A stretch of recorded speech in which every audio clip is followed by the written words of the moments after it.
ಅಂತ ದೇವರು ಹೇಳಿದ್ದಾರೆ. ಮತ್ತೆ ದೇವರು ಇನ್ನೊಂದು ಬರೆಯಲ್ಪಟ್ಟಿದೆ.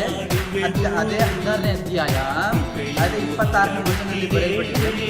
ಒಬ್ಬ ಮನುಷ್ಯ ಲೋಕವೆಲ್ಲ ಸಂಪಾದಿಸಿಕೊಂಡರೂ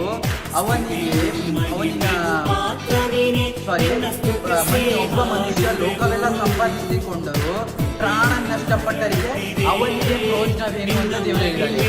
ದೇವರು ನಿಮ್ಮನ್ನು ಆಶೀರ್ವಾದ ಮಾಡಲಿ. ದೇವರು ಬೀಗದ ಕೈ ದೇವರು ನಿಮ್ಮನ್ನು ಆಶೀರ್ವಾದ ಮಾಡಲಿ.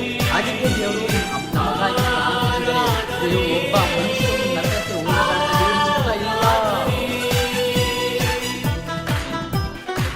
ಎಲ್ಲಿ ನನ್ನ ಹೆಸರಿನಲ್ಲಿ ಇಬ್ಬರು ಮೂವರು ಕೂಡಿ ಬರುತ್ತಾರೆ ಅವರ ನಡುವೆ ನಾನಿದ್ದೇನೆ ಎಂದು ಹೇಳಿದ್ದಿ.